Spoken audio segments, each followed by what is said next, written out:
गुरु सत्ताय नमः।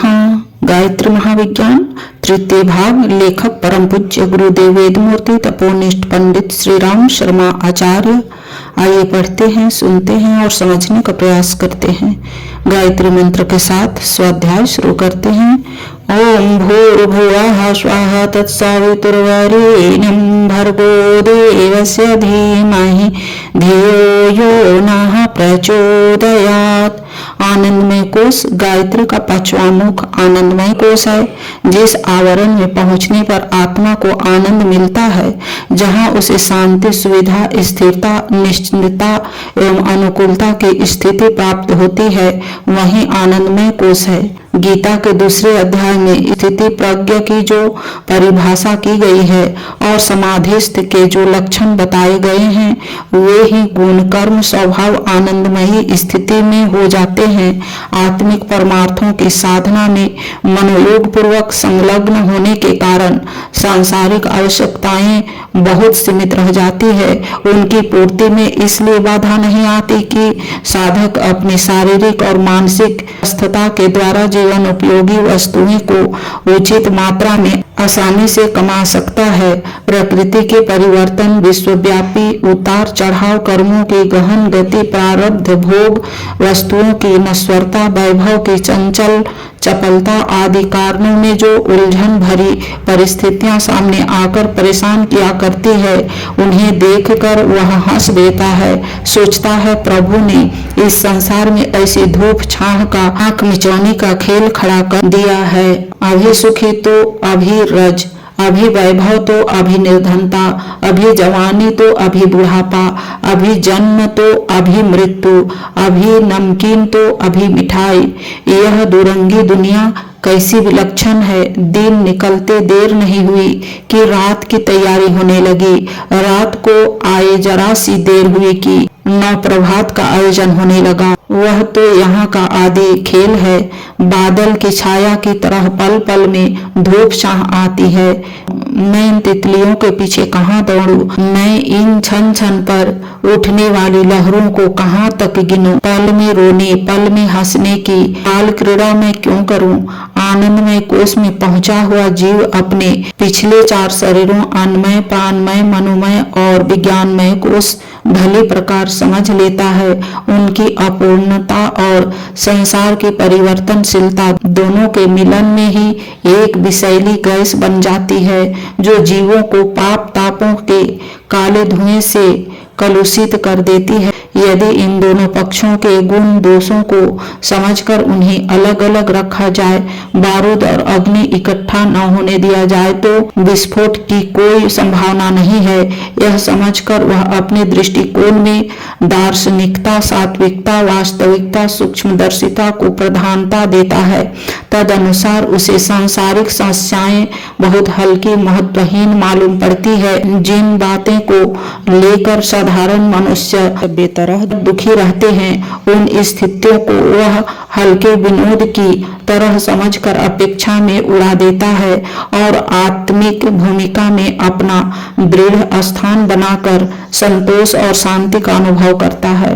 गीता के दूसरे अध्याय में भगवान कृष्ण ने बताया है कि स्थिति प्रज्ञ मनुष्य अपने भीतर की आत्म स्थिति में रमन करता है, सुख दुख में समान रहता है, न प्रिय से राग करता है, न अप्रिय से द्वेष करता है, इंद्रियों को इंद्रियों तक ही सीमित रहने देता है, उसका प्रभाव आत्म पर नहीं होने देता और कछुआ जैसे अपने अंगों को समेट कर अपने भीतर कर लेता है, वैसे ही वह अपनी कामनाओं और लालसाओं को संसार में न फैलाकर अपनी अंतः भूमिका में ही समेट लेता है। जिसकी मानसिक स्थिति ऐसी होती है, उसे योगी, ब्रह्मभूत, जीवन मुक्त या समाधिस्थ कहते हैं। आनंदमय कोश की स्थिति पंच भूमिका है। इसे समाधि अवस्था भी कहते हैं। समाधि अनेक प्रकार की है।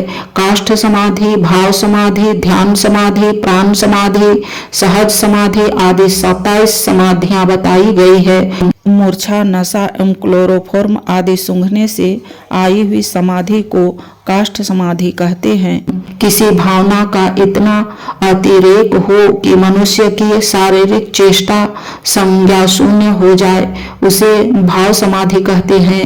ध्यान में इतनी तन्मयता आ जाए कि उसे अदृश्य और निराकार सत्ता साकार दिखाई पड़ने लगे, उसे ध्यान समाधि कहते हैं। इष्ट देव के दर्शन जिन्हें होते हैं उन्हें ध्यान समाधि की अवस्था में ऐसी चेतना आ जाती है कि यह अंतर उन्हें नहीं विदित होने पाता कि हम दिव्य नेत्रों से ध्यान कर रहे हैं या आंखों से स्पष्ट रूप से अमुक प्रतिमा को देख रहे हैं। प्राण समाधि ब्रह्मरंध्र में प्राणों को एकत्रित करके की जाती है। हठ योगी इसी समाधि द्वारा शरीर को बहुत समय तक मृत बनाकर भी जीवित रहते हैं। अपने आप को ब्रह्म में लीन होने का जिस अवस्था में बोध होता है उसे ब्रह्मा समाधि कहते हैं। इस प्रकार की 27 समाधियों में से वर्तमान देश काल पात्र की स्थिति में सहज समाधि सुलभ और सुख साध्य है।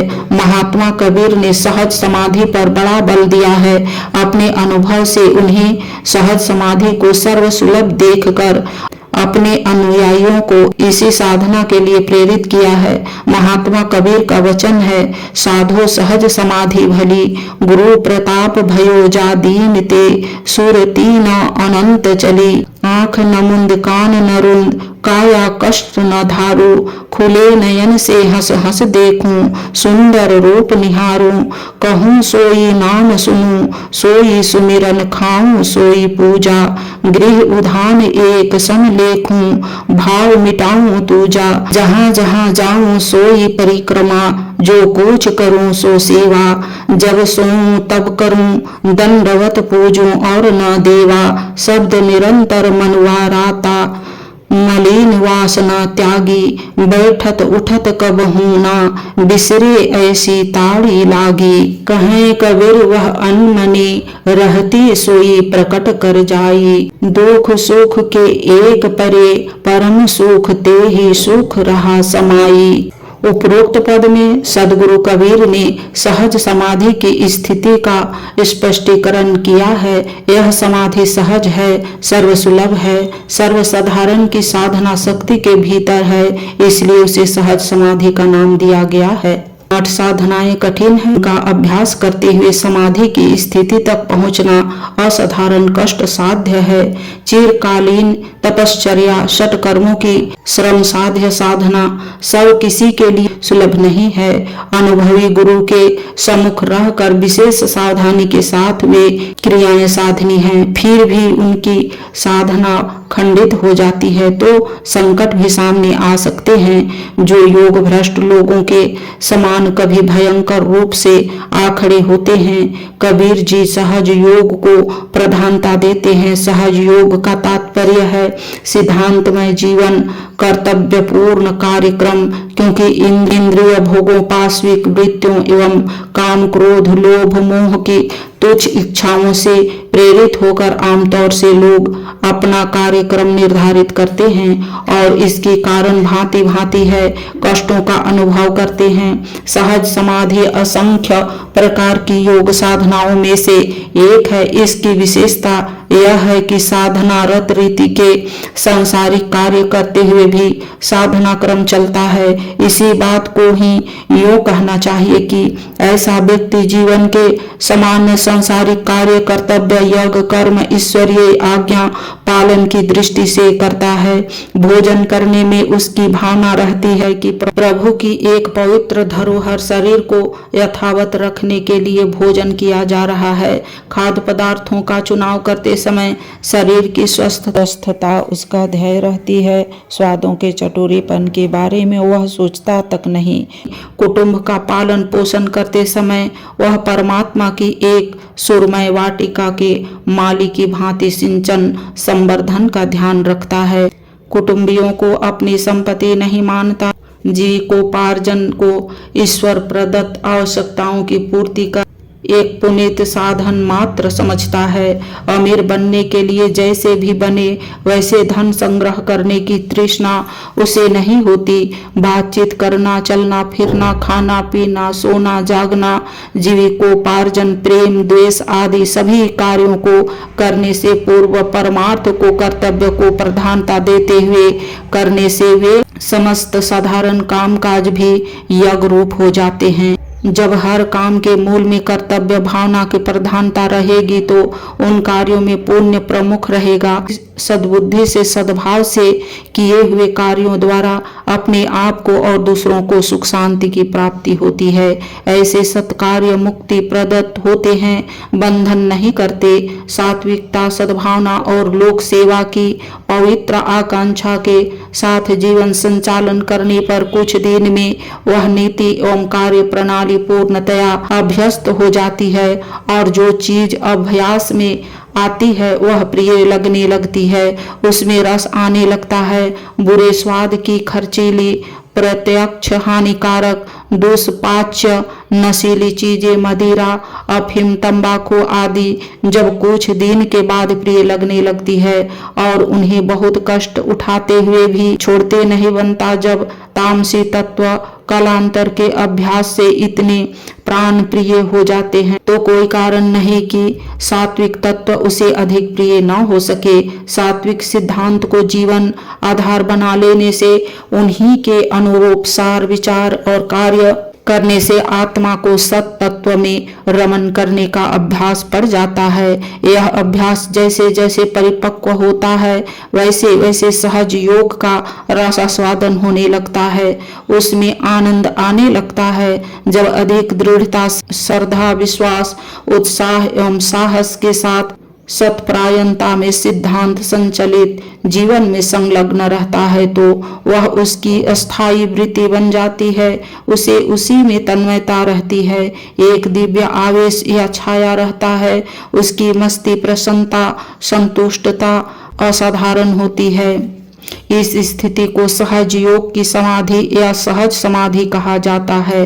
कबीर ने उसी समाधि का उपरोक्त पद में उल्लेख किया है। कहते हैं, हे साधुओं, सहज समाधि श्रेष्ठ है, जिस दिन से गुरु की कृपा हुई और वह स्थिति प्राप्त हुई है, उस दिन से सूरत दूसरी जगह नहीं गई, चित्त डावाडोल नहीं हुआ। मैं आंख मूंद कर, कान मूंद कर कोई हठ योगी की तरह काया की कष्टदायिनी साधना नहीं करता। मैं तो आंखें खोले रहता हूँ और हंस हंस कर परमात्मा की पुनीत कृति का सुंदर रूप देखता हूँ। जो कहता हूँ सो नाम जप है, जो सुनता हूँ सो सुमिरन है, जो खाता पीता हूँ सो पूजा है। घर और जंगल एक सा देखता हूँ और अद्वैत का भाव मिटाता हूँ। जहाँ जहाँ जाता हूँ सोई परिक्रमा है, जो कूच करता हूँ सोई सोई सेवा है। जब सोता हूँ तो वह मेरी दंडवत है। मैं एक को छोड़कर अन्य देह को नहीं पूछता। मन की मलिन वासना छोड़कर निरंतर शब्द में अंतःकरण की ईश्वरीय वाणी सुनने में रत रहता हूँ। ऐसी ताली लगी है, निष्ठा जमी है कि उठते उठते वह कभी नहीं बिसरती। कबीर कहते हैं कि मेरी यह उन्मनी हर्ष शोक से रहित स्थिति है जिसे प्रकट करके गाया है। दुख सुख से परे जो एक परम सुख है, मैं उसी में समाया रहता हूँ। यह सहज समाधि उन्हें प्राप्त होती है जो शब्द में रत रहते हैं। भोग एवं तृष्णा की क्षुद्र वृत्तों का परित्याग करके जो अंतःकरण में प्रतिक्षण ध्वनित होने वाले ईश्वरीय शब्दों को सुनते हैं, सत की दिशा में चलने की और देवी संकेतों को देखते हैं और उन्हीं को जीवन नीति बनाते हैं, वे शब्द रत सहज योगी उस परम आनंद की सहज समाधि में सुख को प्राप्त होते हैं। चूंकि उनका उद्देश्य ऊंचा रहता है, देवी प्रेरणा पर निर्भर रहता है, इसलिए उनके समस्त कार्य पूर्ण रूप बन जाते हैं। जैसे खाड़ से बने खिलौने आकृति में कैसे ही न होंगे मीठे ही, इसी प्रकार सद्भावना और उद्देश्य परायणता के साथ किए हुए काम बाह्य आकृति में कैसे ही क्यों न दिखाई देते होंगे वे यज्ञ रूप ही, पुण्यमय ही। सत्यपरायण व्यक्तियों के संपूर्ण कार्य, छोटे से छोटे कार्य, जहाँ तक कि